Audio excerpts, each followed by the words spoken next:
Master മൈൻഡിന്റെ പുതിയൊരു ക്ലാസ്സിലേക്ക് സ്വാഗതം. അപ്പോൾ നമ്മൾ കഴിഞ്ഞ ക്ലാസ്സിൽ ഓഗസ്റ്റ് 12 വരെ പഠിച്ചു നിർത്തി അല്ലേ. ഇനി നമ്മൾ പഠിക്കാനായിട്ട് പോകുന്നത് ഓഗസ്റ്റ് 13 തൊട്ട് 20 വരെയുള്ള കറണ്ട് അഫയേഴ്സ് ആണ്. അപ്പോൾ ഈ ഒരാഴ്ച നമുക്ക് എന്തൊക്കെയാണ് പഠിക്കാനുള്ളതെന്ന് നോക്കാം. ആദ്യം തന്നെ നമ്മൾ ആനിവേഴ്സറീസ് അല്ലെങ്കിൽ വാർഷികങ്ങളാണ് നോക്കുന്നത്. എന്തിനാണ് ഈ വാർഷികങ്ങൾ നോക്കുന്നതെന്ന് അറിയാമോ? നമ്മൾ ഈ ഒരു വാർഷികങ്ങളിൽ നിന്ന് PSC ഡയറക്റ്റ് ആയിട്ടും ഇൻഡയറക്റ്റ് ആയിട്ടും ചോദ്യങ്ങൾ ചോദിക്കാം. ഒന്നെങ്കിൽ ഈ വാർഷികങ്ങൾ തന്നെ ചോദിക്കാം, അല്ലെങ്കിൽ ഇതിൽ നിന്ന് കണക്ട് ചെയ്ത് സ്റ്റാറ്റിക് GK ചോദിക്കാം. നിങ്ങളുടെ സിലബസിൽ നിങ്ങൾക്ക് പഠിക്കാനുള്ള പല ടോപ്പിക്കുകളുണ്ടല്ലോ. ഇപ്പോൾ കോൺസ്റ്റിറ്റ്യൂഷൻ ആണെങ്കിലും എക്കണോമിക്സ് ആണെങ്കിലും ഹിസ്റ്ററി ആണെങ്കിലും ജോഗ്രഫി ഒക്കെ ആണെങ്കിലും ഒരുപാട് ടോപ്പിക്ക് സിലബസിൽ തന്നിട്ടില്ലേ. അതിലേതിൻ്റെങ്കിലുമായിട്ട് റിലേറ്റ് ചെയ്തിരുന്ന വാർഷികങ്ങളാണെങ്കിൽ നിങ്ങൾക്ക് ആ ടോപ്പിക്ക് എടുത്തു വെച്ച് പഠിക്കേണ്ടി വരും. കാരണം അടുത്ത എക്സാമുകളിൽ അത് ചോദിക്കും. ഓക്കെ, എന്നാലും ഇവിടെ ഒരു 30ാം വാർഷികമെന്ന് കിടക്കുന്നുണ്ടോ? 30 ഒന്നും പഠിക്കണ്ട കേട്ടോ. ഒരു 25ൻ്റെ മൾട്ടിപ്പിൾസ് ആയിട്ട് വരുന്ന വാർഷികങ്ങൾ നല്ല ഡീറ്റെയിൽ ആയിട്ട് പഠിച്ചാൽ മതി. അല്ലാത്തത് ജസ്റ്റ് വായിച്ച് വിട്ടേക്കാം. ഓക്കെ, അപ്പോൾ നമുക്ക് എന്തായാലും സ്റ്റാർട്ട് ചെയ്യാം. ആദ്യം തന്നെ നമ്മൾ പഠിക്കാനായിട്ട് പോകുന്നത് ജനകീയ ആസൂത്രണത്തിൻ്റെ 30ാം വാർഷികമാണ്. എന്താണ്? ജനകീയ ആസൂത്രണത്തിൻ്റെ 30ാം വാർഷികമാണ്. എന്നാണ് ജനകീയ ആസൂത്രണം ആരംഭിച്ചത്? 1996 ഓഗസ്റ്റ് 17 എന്നാണ്. 1996 ഓഗസ്റ്റ് 17 ജനകീയ ആസൂത്രണം അല്ലെങ്കിൽ പീപ്പിൾസ് പ്ലാൻ ആരംഭിച്ചത്. ഓക്കെ, ഏത് പഞ്ചവത്സര പദ്ധതിയിലാണ് അത് വരുന്നത്? 9ാം പഞ്ചവത്സര പദ്ധതിയിലാണ്. അപ്പോൾ എന്താണ്? നമ്മുടെ ജനകീയ ആസൂത്രണത്തിൻ്റെ 30ാം വാർഷികമാണ് അല്ലേ. അതുപോലെ എന്നാരംഭിച്ചത്? 1996 ഓഗസ്റ്റ് 17 ആരംഭിച്ചത്. പിന്നെ നമ്മൾ എന്താ പറഞ്ഞത്? 9ാമത്തെ പഞ്ചവത്സര പദ്ധതിയിലാണ് ജനകീയ ആസൂത്രണം കൊണ്ടുവന്നത്. അപ്പോൾ എന്താണ് ജനകീയ ആസൂത്രണത്തിൻ്റെ മുദ്രാവാക്യം? എന്താണ്? അധികാരം ജനങ്ങളിലേക്ക്. എന്താണ് മുദ്രാവാക്യം? അധികാരം ജനങ്ങളിലേക്ക് എന്നതാണ് നമ്മുടെ ജനകീയ ആസൂത്രണത്തിൻ്റെ മുദ്രാവാക്യം എന്ന് പറയുന്നത്. ആരാണ് പീപ്പിൾസ് പ്ലാൻ കൊണ്ടുവന്നത്? MN റോയ് ആണല്ലേ. ആരാണ് പീപ്പിൾസ് പ്ലാൻ കൊണ്ടുവന്നത്? MN റോയ് ആണ്. ഇത്രയും ഇതുമായിട്ട് ബന്ധപ്പെട്ടൊന്ന് പഠിച്ചു വെച്ചേക്കാം. 30 ആയതുകൊണ്ട് കൂടുതൽ ഡീറ്റെയിൽ ആയിട്ട് നിങ്ങൾ പഠിക്കണ്ട. എന്നാലും നമ്മുടെ സിലബസിലുള്ള 1-2 ടോപ്പിക്ക് ഇതിനകത്ത് കണക്ട് ചെയ്ത് വന്നിട്ടുണ്ട്. ഏതൊക്കെയാണ്? നമ്മുടെ people's plan MN Roy connect ചെയ്ത് വന്നിട്ടുണ്ട്. പിന്നെ എന്താണ്? നമ്മുടെ 9ാം പഞ്ചവത്സര പദ്ധതി. നിങ്ങൾ ജസ്റ്റ് ഇന്ന് പഠിച്ചു കഴിയുമ്പം, ഇന്ന് കറണ്ട് അഫയേഴ്സിൻ്റെ ക്ലാസ് കഴിയുമ്പം എക്കണോമിക്സ് എടുത്തിട്ട് 9ാം പഞ്ചവത്സര പദ്ധതി മാത്രം ഒന്ന് പഠിക്കുക കേട്ടോ. ക്ലാസ് കഴിഞ്ഞതിന് ശേഷം GK ആയിട്ട് 9ാം പഞ്ചവത്സര പദ്ധതി ഒന്ന് പഠിച്ചു വെച്ചേക്കുക. ചോദിച്ചാൽ നമുക്കൊരു മാർക്ക് കിട്ടും. ഓക്കെ, ഇനി നമുക്ക് അടുത്ത പഠിക്കാനുള്ളത് വരിക വരിക സഹചരേ എന്ന ഈരടി ദേശഭക്തി ഗാനം രചിച്ചതാരാണ്? ആരാണ് വരിക വരിക സഹചരെ രചിച്ചത്? അംഷി നാരായണ പിള്ളയാണ്. ഇതും നമ്മൾ ഹിസ്റ്ററിയിൽ പഠിക്കുന്നതല്ലേ. അപ്പോൾ ഹിസ്റ്ററി പഠിക്കുന്ന ഈ ഒരു കാര്യം ഇപ്പോൾ കറണ്ട് അഫയേഴ്സ് ആയിട്ട് വന്ന എന്തുകൊണ്ടാണ്? നമ്മുടെ അംഷി നാരായണ പിള്ളയുടെ 150ാം ജന്മവാർഷികമാണ്. 150 ആകുമ്പോൾ ഇമ്പോർട്ടൻ്റ് ആണ് കേട്ടോ. 25, 50, 75, 100 അങ്ങനെ പോകുന്ന ആ ഒരു സീരീസിൽ 150 വരും. അപ്പോൾ 150ാം വാർഷിക ഇമ്പോർട്ടൻ്റ് ആണ്. അപ്പോൾ അംഷി നാരായണ പിള്ള ഏത് ടോപ്പിക്കുമായിട്ടാണ് കണക്ട് ചെയ്ത് വരുന്നത്? നമ്മുടെ വരിക വരിക സാഹചര്യം ഉപ്പ് സത്യാഗ്രഹമായിട്ട് ബന്ധപ്പെട്ടതാണ്. അപ്പോൾ നിങ്ങൾ ഇന്ന് ഈ കറണ്ട് അഫയേഴ്സ് കഴിയുമ്പം ഹിസ്റ്ററിയിൽ നിന്ന് ഉപ്പ് സത്യാഗ്രഹവും കൂടെ എടുത്തു വെച്ച് പഠിക്കണം. ഓക്കെ, അപ്പോൾ എന്താണ് വരിക വരിക സഹചരെ? ആരാണ് എഴുതിയത്? അംഷി നാരായണ പിള്ളയാണ്. 1896 തമിഴ്നാട്ടിലെ കന്യാകുമാരി ജില്ലയിലെ തേങ്ങാപട്ടണത്താണ് ആര് ജനിച്ചത്? അംഷി നാരായണ പിള്ള ജനിച്ചത്. എവിടെയാണ്? 1896 തമിഴ്നാട്ടിലെ കന്യാകുമാരി ജില്ലയിലാണ് ആര് ജനിച്ചത്? അംഷി നാരായണ പിള്ള ജനിച്ചത്. അപ്പം തമിഴ്നാട്ടിൽ നിന്ന് കേരളത്തിലെ ഉപ്പ് സത്യാഗ്രഹത്തിൽ പങ്കെടുത്ത വ്യക്തിയാണ് ആരെന്ന് പറയുന്നത്? അംഷി നാരായണ പിള്ള. ഓക്കെ, അപ്പം എത്രാം വാർഷിക 2026 ആചരിച്ചത്? 150ാം ജന്മവാർഷികമാണ്. ക്ലിയർ ആണല്ലോ.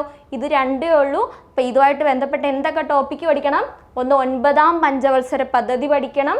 അതുപോലെ ഉപ്പ് സത്യാഗ്രഹം ഇമ്പോർട്ടൻ്റ് ആയിട്ട് പഠിച്ചു വെച്ചേക്കുക. ഓക്കെ, ക്ലിയർ അല്ലേ? ഇനി നമുക്ക് അടുത്ത സ്ലൈഡിലേക്ക് പോവാം. അടുത്ത നമ്മൾ ആർട്ട് ആൻഡ് കൾച്ചറാണ് നോക്കുന്നത്. ആർട്ട് ആൻഡ് കൾച്ചറുമായിട്ട് ബന്ധപ്പെട്ട് നമ്മുടെ ദക്ഷിണ കൊറിയയിലെ ബുസാനിൽ എന്ത് നടന്നു? നമ്മുടെ യുനെസ്കോയുടെ ലോക പൈതൃക സമിതി സെഷൻ നടന്നു. ഓക്കെ, അപ്പോൾ എന്താണ് ലോക പൈതൃക സമിതിയുടെ സമ്മേളനം? യുനെസ്കോയുടെ ലോക പൈതൃക സമിതിയുടെ സമ്മേളനം എവിടെയാണ് നടന്നത്? ദക്ഷിണ കൊറിയയിലാണ് നടന്നത്. എവിടെയാണ്? ദക്ഷിണ കൊറിയയിലെ ബുസാനിലാണ് നടന്നത്. പഠിച്ചു വെച്ചേക്കാം. അല്ലെങ്കിൽ മറ്റൊരു രീതിയിൽ ചോദ്യം ചോദിക്കാം. 48ാമത്തെ യുനെസ്കോ ലോക പൈതൃക സമിതിയുടെ വേദി എവിടെയാണ്? ദക്ഷിണ കൊറിയയാണ്. ഓക്കെ അല്ലേ? അപ്പം ഈ ഒരു സെഷനിൽ നമ്മുടെ ഉത്തർപ്രദേശിലെ സാരാനാഥിനെയും നമ്മുടെ ഗ്രീസിലുള്ള ഒളിമ്പസ് പർവ്വതത്തെയും ലോക പൈതൃക കേന്ദ്രങ്ങളുടെ പട്ടികയിൽ ഉൾപ്പെടുത്തി. അതാണ് കറണ്ട് അഫയേഴ്സ്. ഓക്കെ, അപ്പം പഠിച്ചു വെച്ചേക്കുക. 48ാമത്തെ യുനെസ്കോയുടെ ലോക പൈതൃക സമിതിയുടെ ആ ഒരു സമ്മേളനത്തിൽ ഉത്തർപ്രദേശിലെ സാരാനാഥിനെയും അതുപോലെ തന്നെ നമ്മുടെ ഗ്രീസിലെ ഒളിമ്പസ് പർവ്വതത്തെയും എന്തിൽ ഉൾപ്പെടുത്തി? ലോക പൈതൃക കേന്ദ്രങ്ങളുടെ പട്ടികയിൽ ഉൾപ്പെടുത്തി. ഓക്കെ അല്ലേ? ഓക്കെ അല്ലേ? അപ്പം നമ്മുടെ ഇന്ത്യയിൽ നിന്ന് ഏതിനെ ഉൾപ്പെടുത്തിയത്? സാരാനാഥിനെയാണ്. ഓക്കെ, അപ്പം എന്താണ്? നമ്മുടെ ഇന്ത്യയിൽ നിന്ന് ഉൾപ്പെടുത്തിയ ഏതിനെയാണ്? സാരാനാഥിനെയാണ്. സാരാനാഥ് ഇന്ത്യയുടെ 45ാമത്തെ ലോക പൈതൃക കേന്ദ്രമാണ്. എന്താണ് പറഞ്ഞേക്കുന്നത്? നമ്മുടെ 48ാമത്തെ യുനെസ്കോയുടെ ലോക പൈതൃക സമ്മേളനം അല്ലെങ്കിൽ സമിതി, അതിൻ്റെ വേദി ദക്ഷിണ കൊറിയയാണ്. അതിൽ ഉൾപ്പെടുത്തിയ പൈതൃക കേന്ദ്രങ്ങൾ ഏതൊക്കെയാണ്? സാരാനാഥും ഒളിമ്പസ് പർവ്വതവും. സാരാനാഥ് എവിടെയാണ് സ്ഥിതി ചെയ്യുന്നത്? ഉത്തർപ്രദേശിലാണ്. ഇന്ത്യയുടെ 45ാമത്തെ പൈതൃക കേന്ദ്രമാണ്. ക്ലിയർ അല്ലേ? ഓക്കെ, അങ്ങനെയാണെങ്കിൽ ഉത്തർപ്രദേശിലെ എത്രാമത്തെയാണ്? 4ാമത്തെയാണ് കേട്ടോ. ഉത്തർപ്രദേശിലെ 4ാമത്തെ പൈതൃക കേന്ദ്രവുമാണ് ഏത്? സാരാനാഥ്. ക്ലിയർ ആണല്ലോ? അതുപോലെ നമ്മൾ പറഞ്ഞു ഒളിമ്പസ് പർവ്വതത്തെയും ഉൾപ്പെടുത്തി എന്ന് പറഞ്ഞു. ഒളിമ്പസ് പർവ്വതത്തിൻ്റെ ഉയരം എത്രയാണ്? 2918 മീറ്റർ. എത്രയാണ്? 2918 മീറ്റർ ആണ് ഒളിമ്പസ് പർവ്വതത്തിൻ്റെ ഉയരം എന്ന് പറയുന്നത് കേട്ടോ. അപ്പം നമ്മുടെ മിശ്രിത സാംസ്കാരിക പ്രകൃതിദത്ത പൈതൃക കേന്ദ്രങ്ങളുടെ പട്ടികയിലാണ് ഒളിമ്പസ് പർവ്വതത്തെ ഉൾപ്പെടുത്തിയത്. ക്ലിയർ ആണോ? പക്കയാണോ? സെറ്റല്ലേ? അപ്പോൾ എന്താ നമ്മൾ പറഞ്ഞത്? ആർട്ട് ആൻഡ് കൾച്ചറുമായിട്ട് ബന്ധപ്പെട്ട കറണ്ട് അഫയേഴ്സ് ആണ്. സാരാനാഥിനെ യുനെസ്കോയുടെ ലോക പൈതൃക പട്ടികയിൽ ഉൾപ്പെടുത്തി. ഓക്കെ, സാരാനാഥ് എവിടെ സ്ഥിതി ചെയ്യുന്നു? ഉത്തർപ്രദേശിൽ സ്ഥിതി ചെയ്യുന്നു.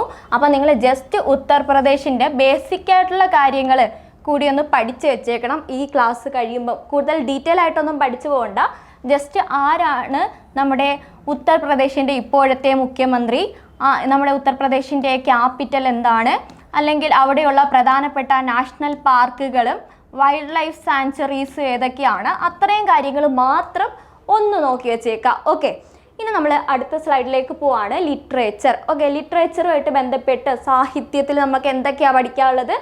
ആദ്യം തന്നെ നമ്മുടെ സിനിമാ നടിയായിട്ടുള്ള ശ്രീദേവിയുടെ ജീവചരിത്രം പുറത്തിറങ്ങിയിട്ടുണ്ട്. ആരാണ്? ശ്രീദേവി. അടുത്തിടെ മരിച്ചുപോയ നമ്മുടെ അഭിനേത്രി ആയിട്ടുള്ള ശ്രീദേവിയുടെ ജീവചരിത്രത്തിൻ്റെ പേരാണ് Empress the definitive biography of Sridevi. എന്താണ്?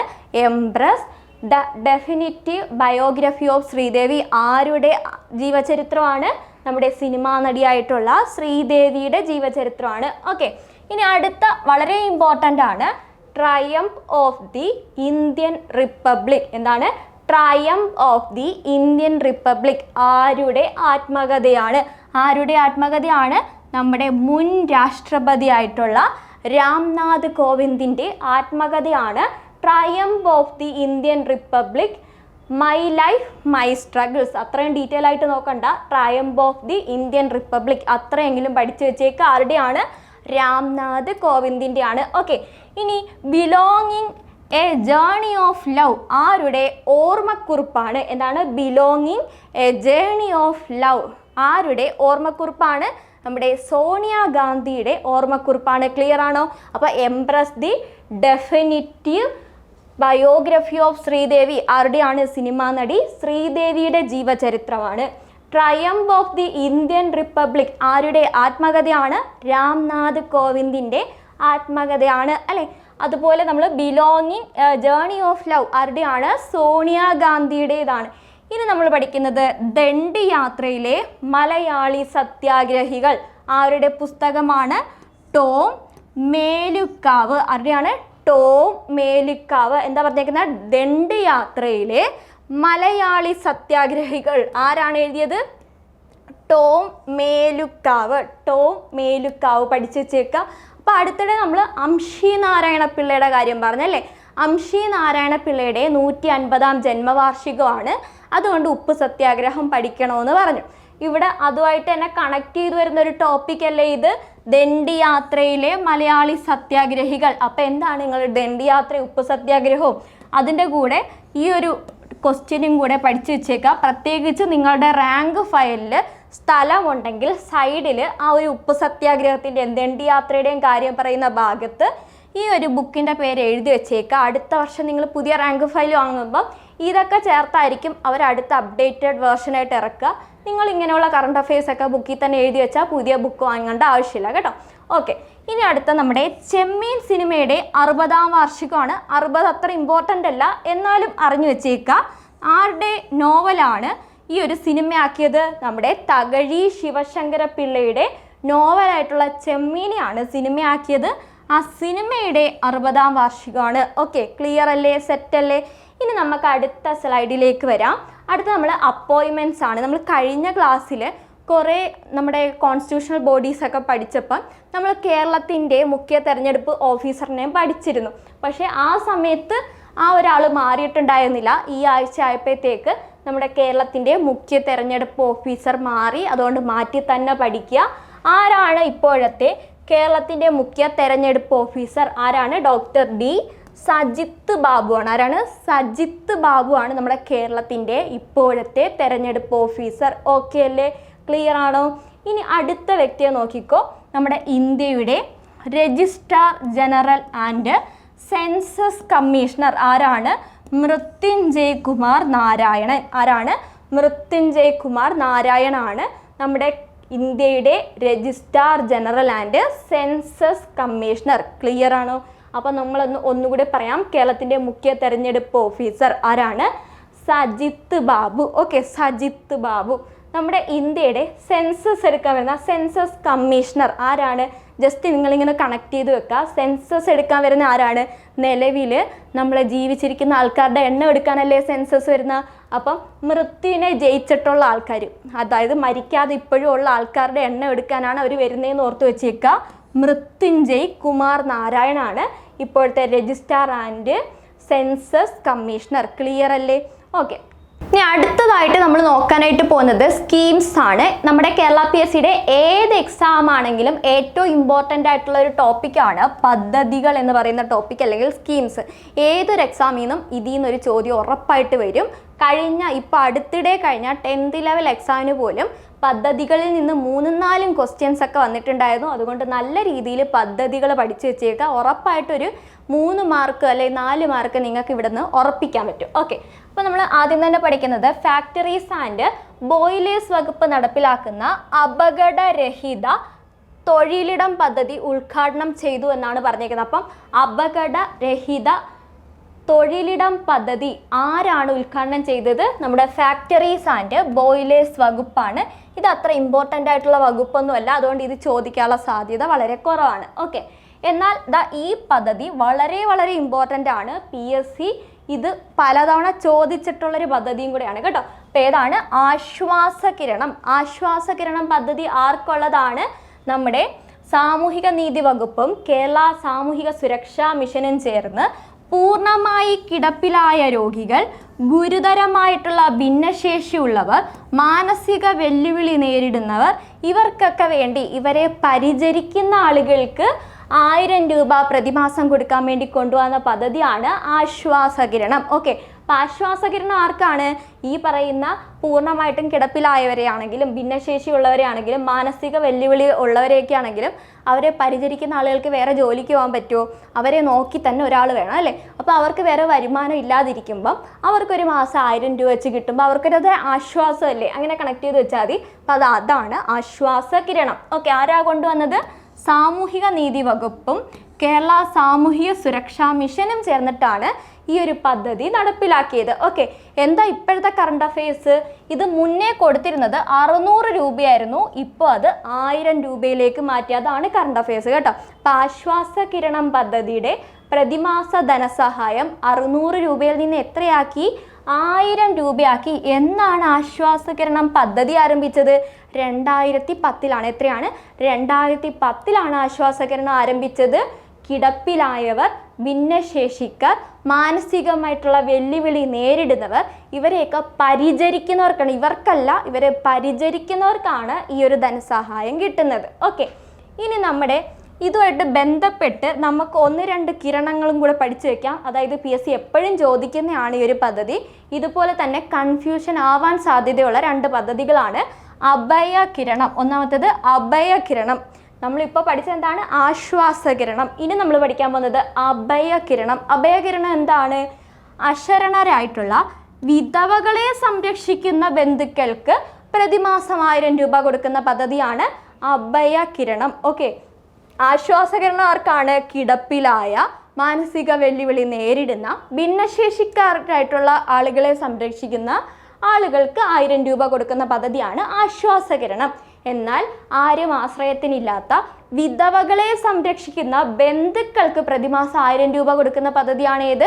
അഭയകിരണം. ഓക്കെ, ഇനി ഒരു പദ്ധതിയും കൂടെ ഉണ്ട്, ഇത് തമ്മിൽ തിരിഞ്ഞു പോകാൻ സാധ്യതയുള്ളൂ. ഇനി ഒരു പദ്ധതിയും കൂടെ ഉണ്ട്, നവകിരണം. ജസ്റ്റ് അറിഞ്ഞു വെച്ചേക്കുക, നവകിരണം. നവകിരണം ആർക്കുള്ള പദ്ധതിയാണെന്നറിയാമോ? നമ്മുടെ വനാന്തരങ്ങളിലൊക്കെ താമസിക്കുന്ന ആദിവാസി ഇതര കുടുംബങ്ങളെ പുനരധിവസിപ്പിക്കാൻ വേണ്ടി കൊണ്ടുവന്ന പദ്ധതിയാണ് നവകിരണം. കേട്ടോ, എന്താണ്? വനാന്തരങ്ങളിൽ താമസിക്കുന്ന ആദിവാസികളല്ലാത്ത ആൾക്കാരെ പുനരധിവസിപ്പിക്കാൻ വേണ്ടി കൊണ്ടുവന്ന പദ്ധതിയാണ് നവകിരണം. അപ്പോൾ ക്ലിയർ ആണോ? ആശ്വാസകിരണം പഠിച്ചു, അഭയകിരണം പഠിച്ചു, നവകിരണവും പഠിച്ചു. ക്ലിയർ അല്ലേ? ഇനി അടുത്ത നോക്കാം. അടുത്ത നമ്മുടെ പരസഹായം ആവശ്യമുള്ള ഭിന്നശേഷിക്കാരെ പരിചരിക്കുന്നവർക്ക് താൽക്കാലികമായി മാറി നിൽക്കേണ്ടി വരുന്ന സാഹചര്യങ്ങളിൽ അവർക്ക് സൗജന്യ താമസം നൽകാനുള്ള സർക്കാർ പദ്ധതിയാണ് 50 വീട്. ഇതും കഴിഞ്ഞ ദിവസത്തെ എക്സാമിന് ചോദിച്ച ചോദ്യമാണ് കേട്ടോ. അപ്പോൾ എന്താണ് 50 വീട്? താൽക്കാലിക താമസമാണ്. ആർക്കാണ്? ഭിന്നശേഷിക്കാരായിട്ടുള്ള ആളുകളെ സംരക്ഷിക്കാനായിട്ട് അവരുടെ ബന്ധുക്കൾക്ക് താൽക്കാലികമായിട്ട് ഇവരോടൊപ്പം മാറി നിൽക്കേണ്ടി വരികയാണെങ്കിൽ താൽക്കാലികമായിട്ട് സൗജന്യ താമസം കൊടുക്കുന്ന പദ്ധതിയാണ് ഏത്? 50 വീട് പദ്ധതി. ഓക്കെ, ഇപ്പോൾ കഴിഞ്ഞ 10th ലെവൽ പ്രിലിംസിൻ്റെ സെക്കൻഡ് സ്റ്റേജിൽ ഈ ഒരു ചോദ്യം വന്നിട്ടുണ്ടായിരുന്നു. ഇനിയും ചോദിക്കും, പഠിച്ചു വെച്ചേക്കാം. അപ്പം ഇവിടെ കൺഫ്യൂഷൻ വരാൻ സാധ്യതയുള്ള മറ്റൊരു ക്വസ്റ്റ്യൻ ആണ് എന്താണ്? ഭിന്നശേഷി വിഭാഗത്തിന് വീട് വെച്ചു കൊടുക്കുന്ന ഒരു പദ്ധതിയുണ്ട്, ഭവന വായ്പാ പദ്ധതിയുണ്ട്. അതിൻ്റെ പേരാണ് മേരി ഹോം. എന്താണ്? മേരി ഹോം. മേരി ഹോം ആർക്കുള്ളതാണ്? ഭിന്നശേഷിക്കാർക്ക് തന്നെ ഉള്ളതാണ്. പക്ഷെ അത് ഭവന വായ്പാ പദ്ധതിയാണ്. 50 വീട് എന്താണ്? അത് വീടൊന്നും കൊടുക്കുകയല്ല, താൽക്കാലികമായിട്ട് താമസിക്കാനുള്ളൊരു സൗകര്യം കൊടുക്കുന്നു എന്ന് മാത്രമേ ഉള്ളൂ കേട്ടോ. അപ്പോൾ ആ ഒരു വ്യത്യാസം പഠിച്ചു വെച്ചേക്കുക. അപ്പോൾ 50 വീട് പദ്ധതി പ്രകാരം അവർക്ക് എത്ര ദിവസം വരെ താമസിക്കാം? 7 ദിവസം വരെ താമസിക്കാം. എന്നാൽ നമ്മുടെ ജില്ലാ സാമൂഹിക നീതി ഓഫീസറുടെ അനുമതിയോടെ 6 മാസത്തിനിടെ 2 തവണ വരെ അവിടെ താമസിക്കാം. അതായത് 14 ദിവസം വരെയൊക്കെ താമസിക്കാം. ക്ലിയർ ആണോ? അപ്പോൾ നമ്മളിനി അടുത്ത പദ്ധതിയിലേക്ക് നോക്കുകയാണ്. നമ്മുടെ സംസ്ഥാനത്തെ പോലീസ് സ്റ്റേഷനുകളുടെ പ്രവർത്തനം കൂടുതൽ ജനസൗഹൃദമാക്കാൻ വേണ്ടി കൊണ്ടുവന്ന പദ്ധതി ഏതാണ്? മൈ പോലീസ് സ്റ്റേഷൻ അല്ലെങ്കിൽ എൻ്റെ പോലീസ് സ്റ്റേഷൻ. ഇപ്പം നമ്മുടെ കുറ്റമൊക്കെ ചെയ്തിട്ട് പോകുന്ന പല ആളുകളും ജയിലിൽ നിന്ന് ഇറങ്ങുമ്പോൾ നല്ല സുന്ദര കുട്ടപ്പന്മാരായിട്ടല്ലേ വരുന്നത്. അപ്പോൾ എന്താണ്? അവർക്ക് അത്രയും സൗഹൃദം. ഇപ്പം നമ്മൾ ജനസൗഹൃദ പോലീസ് സ്റ്റേഷനാണ്, അതുകൊണ്ട് തന്നെ അവർ അത്രയും ഗ്ലാമറായിട്ട് വരും. ഇനി എൻ്റെ പോലീസ് സ്റ്റേഷൻ, സ്വന്തം വീട് പോലെ ഇനി കയറി ഇറങ്ങി നടക്കാം. ഓക്കെ, അപ്പോൾ എൻ്റെ പോലീസ് സ്റ്റേഷൻ ആണ് പുതിയ പദ്ധതി. എന്താണ്? കൂടുതൽ ജനസൗഹൃദമാക്കാൻ വേണ്ടിയുള്ള പദ്ധതിയാണ് എന്ന് പഠിച്ചു വെച്ചേക്കുക. ഓക്കെ, ഇനി നമ്മുടെ കാലാവസ്ഥാ വ്യതിയാനങ്ങളും പ്രകൃതി ദുരന്തങ്ങളും കേരളത്തിൽ ഉണ്ടാകുന്ന മഴക്കെടുതിയും പ്രളയവും ശാസ്ത്രീയമായി പ്രതിരോധിക്കാൻ നടപ്പിലാക്കാൻ പോകുന്ന നമ്മുടെ സംസ്ഥാന സർക്കാർ ഉപയോഗിക്കുന്ന സ്മാർട്ട് പദ്ധതി ഏതാണ്? എന്താണ്? നമ്മുടെ കേരളത്തിൽ ഇടയ്ക്കിടയ്ക്ക് പ്രളയം വരുന്നുണ്ട് അല്ലേ, അതുപോലെ ഉരുൾപൊട്ടൽ വരുന്നുണ്ട്, അങ്ങനെ പല ദുരിതങ്ങളും വരുന്നുണ്ട്. അപ്പോൾ അങ്ങനെയുള്ള ദുരന്തങ്ങളെയൊക്കെ പ്രതിരോധിക്കാൻ വേണ്ടി നമ്മുടെ സംസ്ഥാന സർക്കാർ ഉപയോഗിക്കുന്ന സ്മാർട്ട് പദ്ധതിയാണ് ഏത്? Kerala flood resilience initiative. എന്താണ്? Kerala flood resilience initiative. Clear ആണോ? ഇനി അടുത്ത നമ്മൾ നോക്കുന്നത് PM കെയേഴ്സ് ഫണ്ടിൽ കെട്ടിക്കിടക്കുന്ന കോടിക്കണക്കിന് രൂപ സർക്കാർ സ്കൂളുകളുടെ അടിസ്ഥാന സൗകര്യ വികസനത്തിന് ഉപയോഗിക്കണമെന്ന് ആര് പറഞ്ഞു? അഭിജിത്ത് ദീപ്കെ പറഞ്ഞു. ആരാടാ ഈ അഭിജിത്ത് ദീപ്കെ? നമ്മുടെ കോക്രോച്ച് ജനതാ പാർട്ടി, നമ്മുടെ CJPയുടെ ഫൗണ്ടറാണ് അല്ലേ? CJPയുടെ പ്രവർത്തകനാണ്, ഫൗണ്ടറാണ് ആര്? അഭിജിത്ത് ദീപ്കെ. നമ്മുടെ PSC അടുത്തിടെ ചോദിച്ചൊരു ചോദ്യമാണ്, CJP ഫോം ചെയ്ത ഡേറ്റ് ചോദിച്ചിട്ടുണ്ടായിരുന്നു. എന്നാണ്? 16 മെയ് 2026. എന്നാണ് ഫോം ചെയ്തത്? 16 മെയ് 2026. 6 മാറിപ്പോവാതെ കണക്ട് ചെയ്ത് വെച്ചേക്കുക. 16 മെയ് 2026 CJP പാർട്ടി ഫോം ചെയ്തത്. ആരാണ് ഫൗണ്ടർ? അഭിജിത്ത് ദീപ്കെ. ഇപ്പം എന്താ പുള്ളി പറഞ്ഞേക്കുന്നത്? PM കെയേഴ്സ് ഫണ്ടിൽ കെട്ടിക്കിടക്കുന്ന പൈസ ആർക്ക് വേണ്ടി യൂസ് ചെയ്യണം? സ്കൂൾ കുട്ടികളുടെ അവിടെ അടിസ്ഥാന സൗകര്യങ്ങളൊക്കെ വികസിപ്പിക്കാൻ വേണ്ടി യൂസ് ചെയ്യണമെന്ന് ആര് പറഞ്ഞു? അഭിജിത്ത് ദീപ്കെ പറഞ്ഞു. അപ്പോൾ നമുക്കിവിടെ ഒരു പദ്ധതി പഠിക്കാനുണ്ട്, PM കെയേഴ്സ്. എന്തുവാടാ ഈ PM കെയേഴ്സ് ഫണ്ട് എന്ന് പറഞ്ഞാൽ? Prime ministers citizen assistance and relief in emergency situations fund എന്നതാണ് നമ്മുടെ PM കെയേഴ്സിൻ്റെ പൂർണ്ണമായിട്ടുള്ള പേര്. എന്താണ്? നമ്മുടെ ആരോഗ്യ അടിയന്തരാവസ്ഥ വന്ന സമയത്ത്, അതായത് അടിയന്തരാവസ്ഥയായിട്ട് പ്രഖ്യാപിച്ചില്ല, നമ്മുടെ കോവിഡ് വന്ന സമയത്താണ് PM കെയേഴ്സ് എന്ന് പറയുന്ന ഈ ഒരു ഫണ്ട് രൂപീകരിച്ചത്. ഇതുപോലെ ഇനി എന്തെങ്കിലും ഒരു ആരോഗ്യ അടിയന്തരാവസ്ഥയോ പെട്ടെന്ന് ഇത് കണക്ക് ഹെൽത്ത് റിലേറ്റഡ് ആയിട്ടുള്ള എമർജൻസീസോ വന്നു കഴിഞ്ഞാൽ ഈ ഫണ്ട് എടുത്തു വെച്ച് യൂസ് ചെയ്യാൻ വേണ്ടിയാണ് അങ്ങനെ ഒരു പദ്ധതി കൊണ്ടുവന്നത്. ഓക്കെ, അപ്പോൾ ഇത് എന്നാണ് കൊണ്ടുവന്നത്? March 27, 2020 PM cares fund start ചെയ്ത് എന്നാണ്? മാർച്ച് 27, 2020 ആരംഭിച്ചത്. നമ്മുടെ COVID-19 പാൻഡമിക് ആയിട്ടുള്ള സാഹചര്യം വെച്ചിട്ടാണ് PM കെയേഴ്സ് ഫണ്ട് രൂപീകരിച്ചത്. ഓക്കെ അല്ലേ? ഇനി അടുത്തതാണ് നമ്മുടെ സർക്കാർ സ്പോൺസർഷിപ്പോടെ വിദേശത്തെയും അന്യ സംസ്ഥാനങ്ങളിലെയും വിദ്യാർത്ഥികളെ നമ്മുടെ കേരളത്തിലെ കോളേജിലേക്ക് കൊണ്ടുവരാനായിട്ട് കൊണ്ടുവന്ന ഒരു പഠന പരിപാടി. എന്താണ് അതിൻ്റെ പേര്? എന്താണ്? ലോകം കേരളത്തിലെ ക്യാമ്പസിലേക്ക്. എന്താണ്? ലോകം കേരളത്തിലെ ക്യാമ്പസിലേക്ക്. നമ്മുടെ കേരളത്തിലുള്ള എല്ലാവരും വിദേശത്തോട്ട് പോവല്ലേ, അപ്പം കേരളത്തിലേക്ക് കൂടുതൽ ആൾക്കാരെ അട്രാക്ട് ചെയ്ത് കൊണ്ടുവരാൻ വേണ്ടി സർക്കാർ ആരംഭിച്ച പദ്ധതിയാണ് ലോകം കേരളത്തിലെ ക്യാമ്പസിലേക്ക്. ഓക്കെ അല്ലേ? അടുത്ത നമ്മൾ അടുത്തിടെ അന്തരിച്ച വ്യക്തികളെ പറ്റിയാണ് പഠിക്കാനായിട്ട് പോകുന്നത്. അതിൽ ഏറ്റവും പ്രധാനപ്പെട്ട വ്യക്തിയാണ് സുമിത് സർക്കാർ. ആരാണ് സുമിത് സർക്കാർ? പ്രശസ്തനായിട്ടുള്ള ചരിത്രകാരനാണ്. ആരെന്ന് പറയുന്നത്? സുമിത് സർക്കാർ. ഇദ്ദേഹം എഴുതിയ കൃതികൾ വളരെ ഇമ്പോർട്ടൻ്റ് ആണ്. ഒന്നാമത്തേത് മോഡേൺ ഇന്ത്യ 1885 മുതൽ 1947. അതായത് നമ്മുടെ മോഡേൺ ഇന്ത്യയെ പറ്റി ഇദ്ദേഹം ഒരു ബുക്ക് എഴുതിയിട്ടുണ്ട്. അതുകൊണ്ട് വളരെ ഇമ്പോർട്ടൻ്റ് ആണ്, നോക്കി വെച്ചേക്കുക. രണ്ടാമത്തെ പ്രധാനപ്പെട്ട ബുക്കാണ് ദ സ്വദേശി മൂവ്മെൻറ്റ് ഇൻ ബംഗാൾ. എന്താണ്? ദ സ്വദേശി മൂവ്മെൻറ്റ് ഇൻ ബംഗാൾ. ആരാ എഴുതിയത്? സുമിത് സർക്കാരാണ് എഴുതിയത്. Writing social history subaltern studies collect ചെയ്തൊക്കെ ആരുടെ ബുക്കാണ്? സുമിത് സർക്കാരിൻ്റെ ബുക്കാണ്. ഏറ്റവും പ്രധാനപ്പെട്ടത് ഏതൊക്കെയാണ്? മോഡേൺ ഇന്ത്യയും അതുപോലെ ദ സ്വദേശി മൂവ്മെൻറ്റ് ഇൻ ബംഗാളും ആണ്. അപ്പോൾ ഈ സുമിത് സർക്കാരിൻ്റെ കറണ്ട് അഫയേഴ്സ് നമ്മൾ പഠിക്കുമ്പം ഇവിടെ സ്റ്റാറ്റിക് ആയിട്ട് നിങ്ങൾ നിങ്ങളുടെ റാങ്ക് ഫയലിൽ നിന്ന് ഏതുകൂടെ പഠിക്കണം? സ്വദേശി മൂവ്മെൻറ്റും കൂടെ പഠിക്കണം കേട്ടോ.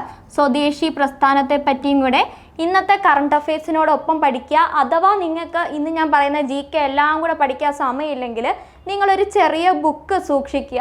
ആ ഒരു ചെറിയ ബുക്കിൽ നമ്മൾ ഈ കറണ്ട് അഫയേഴ്സിൽ പറയുന്ന GK ടോപ്പിക്കുകൾ പ്രത്യേകം നോട്ട് ചെയ്യുക. നിങ്ങൾ അടുത്ത എക്സാമിന് മുമ്പ് അത് പഠിച്ചിട്ടുണ്ട് എന്ന് നിങ്ങളൊന്ന് ഉറപ്പുവരുത്തിയിട്ട് വേണം എക്സാമിന് പോകാൻ കേട്ടോ.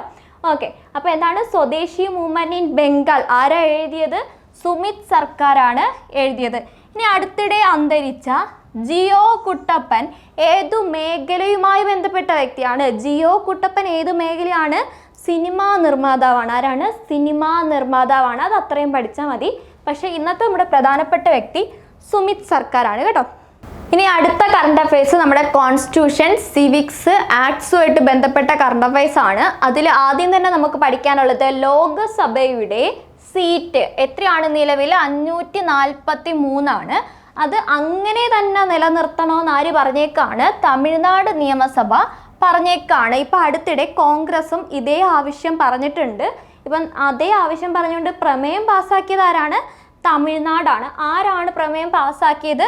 തമിഴ്നാട് മുഖ്യമന്ത്രിയായിട്ടുള്ള ജോസഫ് വിജയ് ആണ്. ആരാണ്? ജോസഫ് വിജയ് ആണ് ഈ ഒരു പ്രമേയം പാസ്സാക്കിയത്. അപ്പോൾ ഇതോടനുബന്ധിച്ച് നിങ്ങൾ എന്ത് പഠിക്കണം? ലോകസഭ, നമ്മുടെ പാർലമെന്റ് എടുത്തു വെച്ച് പഠിക്കണം. നിങ്ങളുടെ സിലബസിൽ പാർലമെന്റിനെ പറ്റി പഠിക്കാനുണ്ട്. അപ്പോൾ കോൺസ്റ്റിറ്റ്യൂഷനിൽ പാർലമെന്റ് എന്ന് പറയുന്ന ടോപ്പിക്കിൽ നിന്ന് ലോകസഭ എന്ന് പറയുന്നത് നല്ല വൃത്തിയായിട്ട് പഠിച്ചു വെച്ചേക്കുക. അപ്പം ലോകസഭയുടെ സീറ്റ് എത്രയാണ്, അത് അങ്ങനെ തന്നെ നിലനിർത്തണം. അടുത്ത 25 വർഷത്തേക്ക് ഇതിൽ മാറ്റം വരുത്തരുതെന്നാണ് ആര് പറഞ്ഞേക്കുന്നത്? കോൺഗ്രസ് പറഞ്ഞേക്കുന്നത്. എന്നാൽ 543 തന്നെ നിലനിർത്തണം എന്ന് പറഞ്ഞ സംസ്ഥാനം ഏതാണ്? തമിഴ്നാടാണ്. ഓക്കെ, ഇനി രണ്ടാമത്തെ കറണ്ട് അഫയേഴ്സ്, നമ്മുടെ സംസ്ഥാനങ്ങളുടെ പ്രകൃതിദത്ത ധാതുക്കളുടെ നിയന്ത്രണം ഇനി ആരുടെ കയ്യിലാണ്?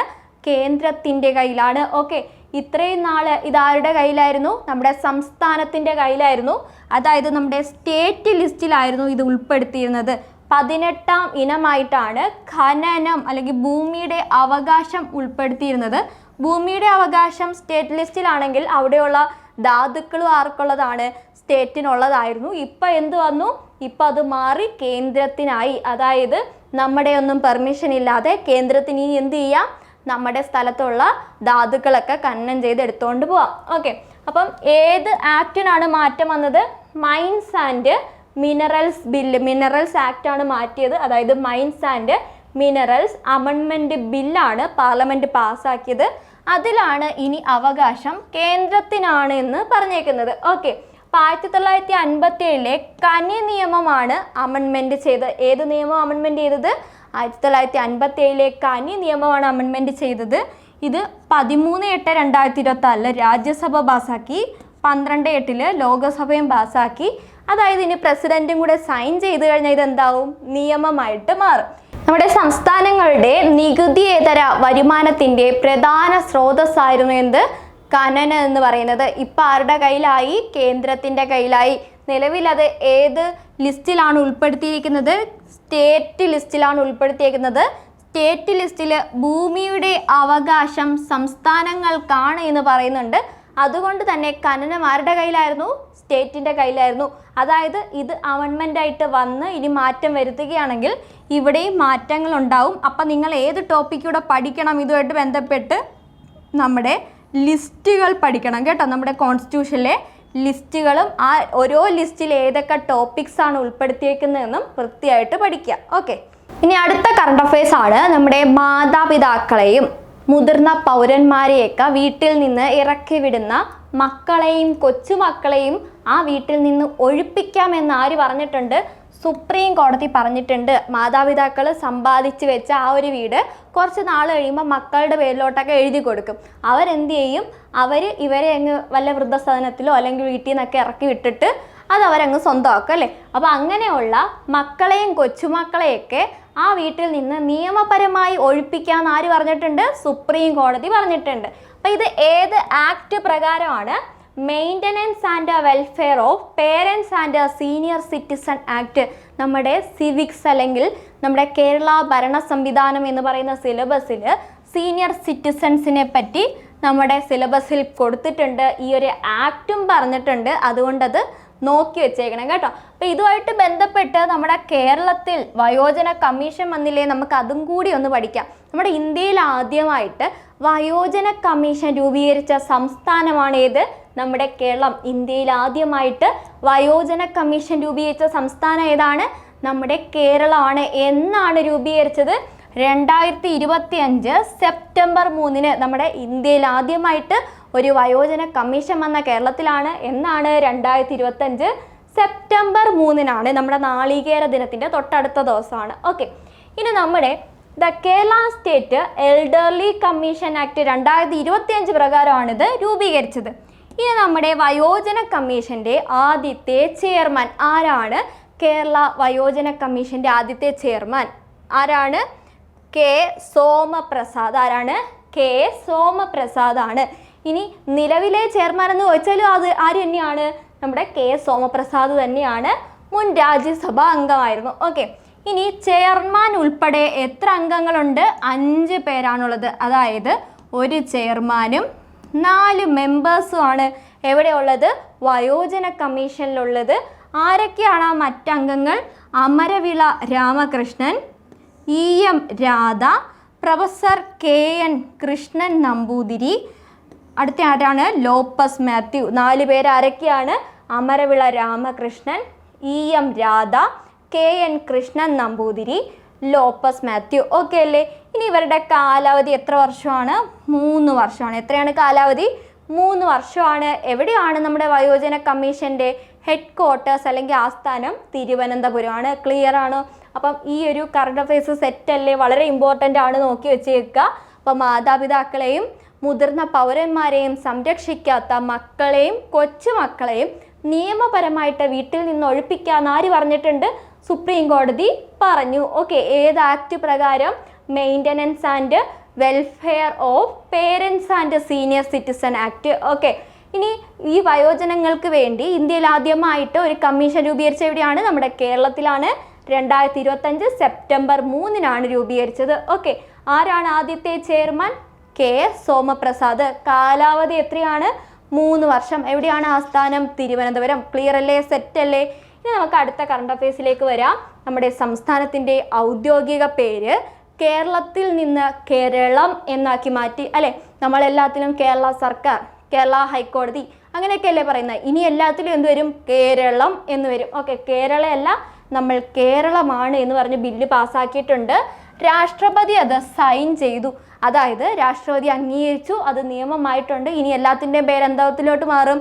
കേരളം എന്ന് മാറും. ഓക്കെ, അപ്പം നമ്മുടെ കേന്ദ്ര സർക്കാർ പ്രത്യേക വിജ്ഞാപനത്തിലൂടെ നിശ്ചയിക്കുന്ന തീയതിയിലായിരിക്കും ഇത് നടപ്പിലാക്കുക. ഓക്കെ, ഇനി അടുത്ത നമ്മുടെ PSC പരീക്ഷാ ക്രമക്കേടിൽ ഗവർണർ ഇടപെടുന്നു. നമ്മൾ അടുത്തിടെ കുറേ ന്യൂസുകൾ കണ്ടല്ലേ?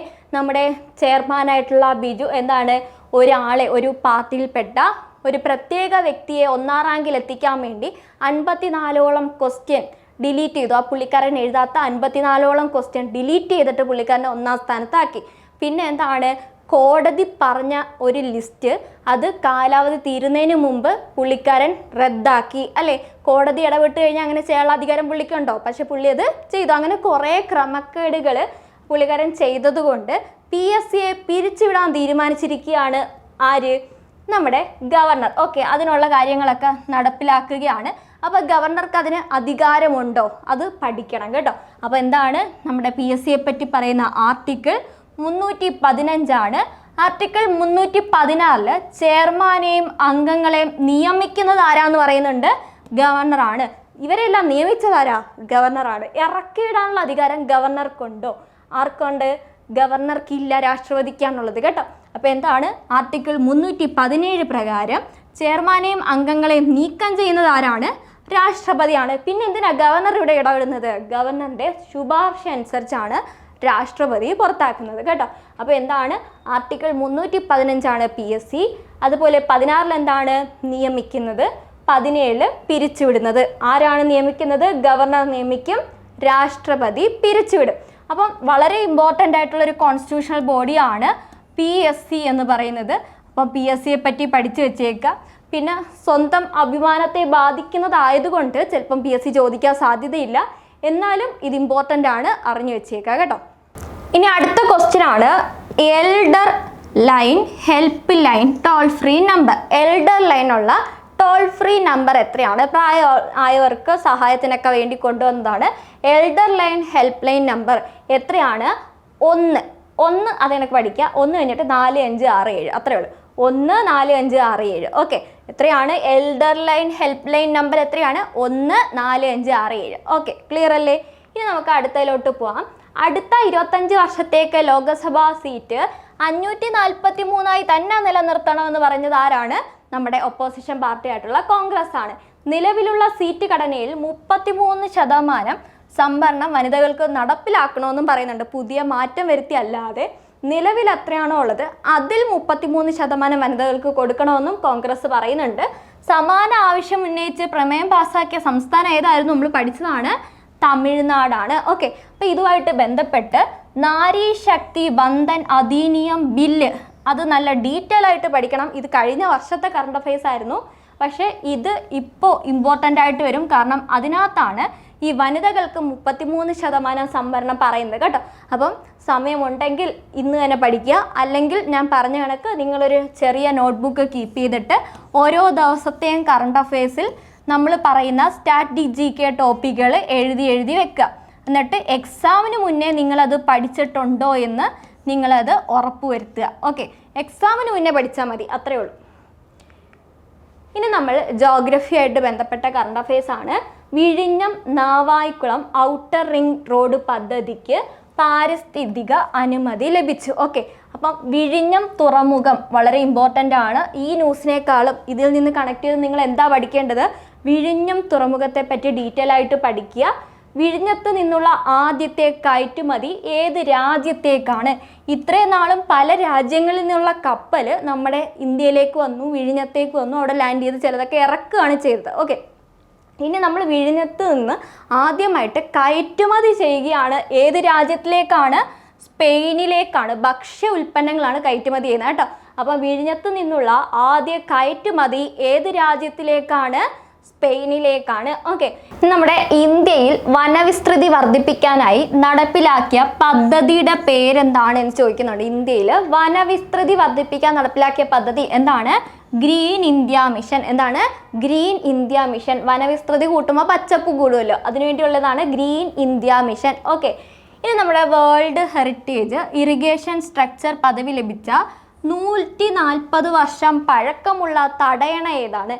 വേൾഡ് ഹെറിറ്റേജ് ഇറിഗേഷൻ സ്ട്രക്ചർ പദവി ലഭിച്ച നമ്മുടെ ഇന്ത്യയിലെ 140 വർഷം പഴക്കമുള്ള തടയണ ഡാം ഏതാണ്?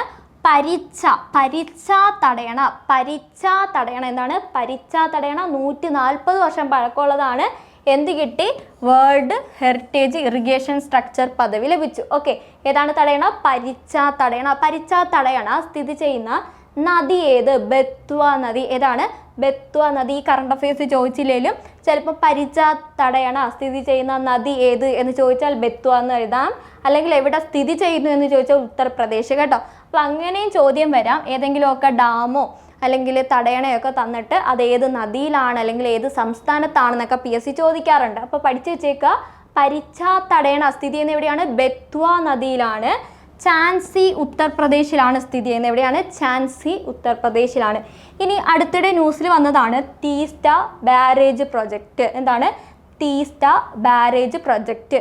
ഇത് സ്ഥിതി ചെയ്യുന്ന സംസ്ഥാനം തീസ്ത നദി കേട്ടിട്ടില്ലേ? അതെവിടെയാണ്? പശ്ചിമ ബംഗാളിലാണ്. നമ്മുടെ ഇന്ത്യയിലെ ഏറ്റവും വേഗത്തിൽ ഒഴുകുന്ന നദിയാണ് ഇത്? തീസ്റ്റ അല്ലേ? അപ്പോൾ ആ തീസ്റ്റ ബാരേജ് പ്രൊജക്റ്റ് അപ്പോൾ എവിടെയായിരിക്കും? പശ്ചിമ ബംഗാളിലാണ് സ്ഥിതി ചെയ്യുന്നത്. പഠിച്ചു വെച്ചേക്കുക. ഓക്കെ, ഇനി നമ്മുടെ സോയിൽ പൈപ്പിംഗ് എന്നറിയപ്പെടുന്ന ആ ഒരു പ്രതിഭാസത്തിൻ്റെ മറ്റൊരു പേര് എന്താണ്? Soil piping. നമ്മൾ വിചാരിക്കുന്നതൊന്നുമല്ല, നമ്മുടെ മണ്ണിൻ്റെ ക്യാൻസർ എന്നറിയപ്പെടുന്ന മണ്ണിടിച്ചിലൊക്കെ ഉണ്ടാവത്തില്ലേ, അതിൻ്റെയാണ് ടണൽ ഇറോഷൻ അല്ലെങ്കിൽ മണ്ണിൻ്റെ ക്യാൻസർ എന്നൊക്കെ അറിയപ്പെടുന്നത്. ഇത് നമ്മുടെ PSC ചോദിച്ചിട്ടുള്ള PYQ ആണ്. മണ്ണിൻ്റെ ക്യാൻസർ എന്നറിയപ്പെടുന്ന പ്രതിഭാസം ഏതാണ്? സോയിൽ പൈപ്പിംഗ് അല്ലെങ്കിൽ ടണൽ ഇറോഷൻ ആണ്. ഈ രണ്ട് പേരും പഠിച്ചു വെച്ചേക്കുക, ഇമ്പോർട്ടൻ്റ് ആണ് കേട്ടോ. ഇനി അടുത്ത നമ്മുടെ ട്രാൻസ്പോർട്ടുമായിട്ട് ബന്ധപ്പെട്ട കറണ്ട് അഫയേഴ്സ് ആണ്. നമ്മുടെ ഇന്ത്യയിൽ ആദ്യമായിട്ട് സ്വകാര്യ ബ്രാൻഡഡ് പാസഞ്ചർ ട്രെയിൻ വന്നിട്ടുണ്ട്. ഇന്ത്യയിൽ ആദ്യമായിട്ട് സ്വകാര്യ ബ്രാൻഡഡ് പാസഞ്ചർ ട്രെയിൻ വന്നു. എന്താണ് അതിൻ്റെ പേര്? സ്പ്രൈറ്റ് തേജസ്. എന്താണ്? സ്പ്രൈറ്റ് തേജസ് എന്നാണ് അതിൻ്റെ പേര് കേട്ടോ. സ്പ്രൈറ്റ് തേജസ് എക്സ്പ്രസ് ആണ് ഇന്ത്യയിലെ ആദ്യത്തെ സ്വകാര്യ branded passenger train. Okay, train ചരിത്രത്തിൽ, നമ്മുടെ റെയിൽവേ ചരിത്രത്തിൽ ആദ്യമായിട്ടാണ് ഇങ്ങനെ ഒരു പ്രൈവറ്റ്ലി ബ്രാൻഡഡ് ആയിട്ടുള്ള ട്രെയിൻ ഇറങ്ങുന്നത്. ഇന്ത്യയിലെ ആദ്യത്തെ പ്രൈവറ്റ് കോർപ്പറേറ്റ് ട്രെയിനാണ് ഏത്? നമ്മുടെ സ്പ്രൈറ്റ് തേജസ് എന്ന് പറയുന്നത്. ഓക്കെ, ഈ ലക്നൗ മുതൽ ന്യൂഡൽഹി വരെയാണ് ഇതിൻ്റെ സർവീസ് നടക്കുന്നത്, അറിഞ്ഞു വെച്ചേക്കുക. അപ്പം സ്പ്രൈറ്റ് തേജസ് എന്താണ്? ഇന്ത്യയിലെ ആദ്യത്തെ പ്രൈവറ്റ് ട്രെയിനാണ്, പ്രൈവറ്റ് ബ്രാൻഡഡ് ട്രെയിനാണ് ഏതെന്ന് പറയുന്നത്? സ്പ്രൈറ്റ് തേജസ്. ഓക്കെ, അപ്പം അത് നമ്മുടെ ട്രാൻസ്പോർട്ടുമായിട്ട് ബന്ധപ്പെട്ട് ഇത് മാത്രമേ പഠിക്കാനുള്ളൂ. അപ്പോൾ അതൊന്ന് അറിഞ്ഞു വെച്ചേക്കുക. ഇനി നമ്മൾ അഗ്രികൾച്ചറിലേക്ക് വരികയാണ്. നമ്മുടെ വരൾച്ച ഉൾപ്പെടെയുള്ള പ്രതിരോധ കാലാവസ്ഥയെ ചെറുക്കാനായിട്ട് ജനിതക മാറ്റം വരുത്തിയ നെല്ലിനങ്ങൾ നമ്മുടെ കേരളത്തിൽ എത്തിയിട്ടുണ്ട്. എന്താണ് അതിൻ്റെ പേര്? എന്താണ്? നമ്മുടെ വരൾച്ച ഉൾപ്പെടെയുള്ള പ്രതിരോധ കാലാവസ്ഥയെ ചെറുക്കാൻ കഴിയുന്ന ജനിതക മാറ്റം വരുത്തിയ നെല്ലിനങ്ങൾ നമ്മുടെ കേരളത്തിൽ എത്തിയിട്ടുണ്ട്. എന്താണ് അതിൻ്റെ പേര്? പുസ DSD 1 എന്താണ്? പുസ DSD1. പഠിക്കാൻ ഇത്തിരി പാടാണ്, എന്നാലും ഒന്ന് കേട്ടെങ്കിലും വെച്ചേക്കുക, ഓപ്ഷൻ കാണുമ്പം കത്തും. ഓക്കെ, പുസ DSD1ഉം DRR Dhan 100ഉം ഓക്കെ, അല്ലെങ്കിൽ കമല എന്നൊക്കെ അറിയപ്പെടും. എന്താണ്? DRR Dhan 100 അല്ലെങ്കിൽ കമലയും പുസ DSD1ഉം. ഇത് രണ്ടുമാണ് ജനിതക മാറ്റം വരുത്തിയ നെല്ലിനങ്ങൾ. ഓക്കെ, നമ്മുടെ കേരളത്തിൽ വനിതാ കർഷകരെ ആദരിക്കാനും ശാക്തീകരണത്തിനുമായിട്ട് സർക്കാർ നടപ്പിലാക്കിയ പദ്ധതി, നമ്മുടെ കേരളത്തിലെ വനിതാ കർഷകരെ ആദരിക്കാനും ശാക്തീകരിക്കാനായിട്ട് സർക്കാർ നടപ്പിലാക്കിയ പദ്ധതിയാണ് കൃഷി സഖി. സഖി എന്ന് പറയുമ്പോൾ കൂട്ടുകാരി അല്ലേ. അപ്പോൾ കൃഷി സഖി എന്നാണ് ആരംഭിച്ചത്? നമ്മുടെ 2026 ചിങ്ങ 1 ആരംഭിച്ചത്. ഓക്കെ, ഇനി അടുത്ത നമ്മുടെ ഇന്ത്യൻ കൗൺസിൽ ഓഫ് അഗ്രികൾച്ചറൽ റിസർച്ചിൻ്റെ ദേശീയ അംഗീകാരം ലഭിച്ച കേരളത്തിലെ തദ്ദേശീയ പശു. ഇപ്പം അടുത്തിടെ നമ്മുടെ ഇന്ത്യൻ കൗൺസിൽ ഓഫ് അഗ്രികൾച്ചറൽ റിസർച്ചിൻ്റെ ദേശീയ അംഗീകാരം ലഭിച്ച ഒരു പശു ഉണ്ട്, അതിൻ്റെ പേരാണ് പെരിയാർ പശു. പെരിയാർ പശു. ഇതിപ്പോൾ ഡയറക്റ്റായിട്ട് ചോദിക്കുമോ എന്ന് ചോദിച്ചാൽ സാധ്യത കുറവാണ്. എന്നാലും നമുക്ക് അടുത്തിടെ ഒരു ഡയറി ഫാം എക്സാം വരുന്നുണ്ട് അല്ലേ, അപ്പോൾ അതിനൊക്കെ വേണമെങ്കിൽ ചോദിക്കാം. എന്നാലും ഇതും കൂടെ നിങ്ങൾ പഠിച്ചു വെച്ചോ, ചോദിച്ചാൽ നമുക്കൊരു മാർക്ക് കിട്ടും. ഓക്കെ, അപ്പോൾ എന്താണ് എൻ്റെ പേര്? പെരിയാർ പശുവാണ്. ഈ പശു എന്ന് പറഞ്ഞാൽ കേരളത്തിൽ നിന്ന് അംഗീകാരം ലഭിക്കുന്ന 2ാമത്തെ പശുവാണ് കേട്ടോ. അപ്പോൾ എന്താണ്? ഇന്ത്യൻ കൗൺസിൽ ഓഫ് അഗ്രികൾച്ചറൽ റിസർച്ചിൻ്റെ ICARൻ്റെ ദേശീയ അംഗീകാരം ലഭിക്കുന്ന കേരളത്തിലെ തദ്ദേശീയ പശുവാണ് പെരിയാർ പശു. അത് കേരളത്തിലെ 2ാമത്തെ പശുവാണ്. ഇങ്ങനെ അംഗീകാരം ലഭിക്കുന്ന 2ാമത്തെ പശുവാണ്. അപ്പോൾ ആദ്യത്തെ ഏതാണ്? വെച്ചൂർ പശുവാണ്. ഓക്കെ, ക്ലിയർ ആണോ? ഇനി നമ്മൾ സ്പേസുമായിട്ട് ബന്ധപ്പെട്ട കറണ്ട് അഫയേഴ്സ് ആണ്. രാജ്യത്ത് സ്വകാര്യ ബഹിരാകാശ കമ്പനികൾക്കും സ്റ്റാർട്ടപ്പുകൾക്കും ഉപഗ്രഹ വിക്ഷേപണ സേവനങ്ങൾ കുറഞ്ഞ ചിലവിൽ ലഭ്യമാക്കാൻ ISRO ആരംഭിച്ച പദ്ധതിയുടെ പേര് എന്താണ്? നമ്മുടെ സ്വകാര്യ ബഹിരാകാശ കമ്പനികൾക്കും സ്റ്റാർട്ടപ്പുകൾക്കും കുറഞ്ഞ ചെലവിൽ വിക്ഷേപണമൊക്കെ നടത്താൻ വേണ്ടി ISRO ഒരു പദ്ധതി കൊണ്ടുവന്നു. അതിൻ്റെ പേരാണ് launch service price support scheme. എന്താണ്? Launch service price support scheme. Clear ആണോ? ഓക്കെ അല്ലേ? അപ്പോൾ അത് പഠിച്ചു വെച്ചേക്കുക. 2029 വരെ ഈ ഒരു പദ്ധതി ഉണ്ടാകും എന്നാണ് പറഞ്ഞേക്കുന്നത്. ഓക്കെ, ഇനി അടുത്ത് നമ്മൾ ഡിഫൻസുമായിട്ട് ബന്ധപ്പെട്ട കറണ്ട് അഫയേഴ്സ് ആണ് നോക്കുന്നത്. 2026 ഗ്ലോബൽ എയർ പവർ റാങ്കിങ്ങിൽ ചൈനയെ പിന്തള്ളി ഇന്ത്യ 3ാം സ്ഥാനത്തെത്തി. എന്താണ്? എയർ പവർ റാങ്കിങ്, അതായത് എയർ ഡിഫൻസുമായിട്ട് ബന്ധപ്പെട്ട് അങ്ങനെയുള്ള ആയുധങ്ങളുടെയൊക്കെ കാര്യങ്ങൾ എടുത്ത് നോക്കുമ്പം എന്താണ്? ചൈനയെ പിന്തള്ളി നമ്മുടെ ഇന്ത്യ 3ാം സ്ഥാനത്തെത്തി. നമ്മുടെ ഓപ്പറേഷൻ സിന്ദൂർ സമയത്ത് പാകിസ്ഥാൻ്റെ കയ്യിലുണ്ടായിരുന്ന ചൈനയുടെ ആയുധങ്ങളൊക്കെ നമ്മൾ നശിപ്പിച്ചില്ലേ? അപ്പോൾ എന്താണ്? ചൈനയുടെ ഡിമാൻഡ് അവിടെ ഇത്തിരി കുറഞ്ഞു അല്ലേ. അപ്പോൾ നമ്മുടെ ഇന്ത്യ എന്ത് ചെയ്തു? മുന്നോട്ട് കയറി. അപ്പോൾ 2026 ഗ്ലോബൽ എയർ പവർ ഇൻഡെക്സ് എടുത്ത് നോക്കുമ്പം ഇന്ത്യയുടെ സ്ഥാനം എത്രയാണ്? 3ാം സ്ഥാനമാണ്. ചൈന അപ്പോൾ 4ാം സ്ഥാനത്തിലേക്ക് മാറി. അപ്പോൾ 1ാം സ്ഥാനത്ത് ആരാണ്? 1ാം സ്ഥാനത്ത് നമ്മുടെ US-ൻ്റെ എയർഫോഴ്സ് ആണ് കേട്ടോ. യുണൈറ്റഡ് സ്റ്റേറ്റ്സിൻ്റെ എയർഫോഴ്സ് ആണ് 1ാം സ്ഥാനത്ത്. 2ാം സ്ഥാനത്ത് റഷ്യയുടെ എയർഫോഴ്സ് ആണ്. 3ാം സ്ഥാനത്ത് നമ്മുടെ ഇന്ത്യയാണ്. ഓക്കെ, എന്നാൽ US-ൻ്റെ നേവി, ആർമി തുടങ്ങിയ വിവിധ ഏവിയേഷൻ വിഭാഗങ്ങളെ പ്രത്യേകമായി ഉൾപ്പെടുത്തിയാൽ നമ്മുടെ ഇന്ത്യയുടെ സ്ഥാനം 6ാം സ്ഥാനത്തായിട്ട് മാറും. എന്നാൽ വ്യോമസേന മാത്രം ഉൾപ്പെടുത്തുകയാണെങ്കിൽ ഇന്ത്യയുടെ സ്ഥാനം എത്രയാണ്? 3ാം സ്ഥാനമാണ്. ഇവിടെ വ്യോമസേന മാത്രമേ എടുത്തിട്ടുള്ളൂ. വ്യോമസേനയുടെ കാര്യത്തിൽ ലോകത്ത് 3ാം സ്ഥാനമാണ് ആർക്കുള്ളത്? നമ്മുടെ ഇന്ത്യക്കുള്ളത്. 1ാം സ്ഥാനം അമേരിക്ക, 2ാം സ്ഥാനം റഷ്യ, 3ാം സ്ഥാനം ഇന്ത്യ, 4ാം സ്ഥാനമാണ് ചൈനയ്ക്ക്. ഓക്കെ, ഇനി അടുത്ത നമ്മുടെ AI ആൻഡ് IT ആയിട്ട് ബന്ധപ്പെട്ട കറണ്ട് അഫയേഴ്സ് ആണ്. കാലാവസ്ഥാ മുന്നറിയിപ്പ് നൽകാൻ കേരളത്തിൽ നടപ്പിലാക്കുന്ന AI അധിഷ്ഠിത സംവിധാനത്തിൻ്റെ പേരാണ് അന്നം. കേരളത്തിൽ കൃഷിയൊക്കെ കാലാവസ്ഥ നശിച്ചാൽ എന്ത് സംഭവിക്കും? നമ്മുടെ അന്നം മുടങ്ങും അല്ലേ. അപ്പം കാലാവസ്ഥാ മുന്നറിയിപ്പ് കൃഷിക്കാർക്ക് നൽകണം. അതിനുവേണ്ടി കൊണ്ടുവന്ന AI സംവിധാനമാണ് അന്നം AI. എന്താണ്? അന്നം AI. ഓക്കെ, മത്സ്യത്തൊഴിലാളികൾക്ക് സുരക്ഷയും ആശയവിനിമയ സൗകര്യവും നൽകുന്നതിനായി അമൃത വിശ്വവിദ്യാപീഠവും കേന്ദ്ര ഇലക്ട്രോണിക് ആൻഡ് IT മന്ത്രാലയവും കൂടെ ചേർന്ന് വികസിപ്പിച്ച സാങ്കേതിക വിദ്യയാണ് ഓഷ്യൻ നെറ്റ്. അപ്പം മത്സ്യത്തൊഴിലാളികളുടെ സുരക്ഷയ്ക്കും ആശയവിനിമയത്തിനും വേണ്ടി കൊണ്ടുവന്ന സാങ്കേതിക വിദ്യയാണ് ഏത്? Ocean net. കർഷകർക്ക് കാലാവസ്ഥാ മുന്നറിയിപ്പ് നൽകാൻ കൊണ്ടുവന്നതാണ് ഏത്? അന്നം AI. ഓക്കെ, ഇനി സർക്കാർ സംവിധാനങ്ങളുടെ സുരക്ഷയ്ക്കായി സീഡിറ്റ് ആരംഭിച്ച സൈബർ സെക്യൂരിറ്റി ലാബിൻ്റെ പേരാണ് പരിജ്. എന്താണ് പരിജ്? നമ്മുടെ സർക്കാർ സംവിധാനങ്ങളുടെ സുരക്ഷയ്ക്ക് വേണ്ടി സീഡിറ്റ് ആരംഭിച്ച സൈബർ സെക്യൂരിറ്റി ലാബ്. എന്താണ് സൈബർ സെക്യൂരിറ്റി ലാബ്? എന്താ പേര്? പരിജ് എന്നാണ് പേര്. നമ്മൾ നേരത്തെ പരിച്ച ഡാം പഠിച്ചില്ലേ? പരിച്ച തടയണ, അതെവിടെയാണ്? ബത്വ, ഉത്തർപ്രദേശിലാണ് അല്ലേ? ഇതെന്താണ്? പരിജ്. പരിജ് എന്താണ്?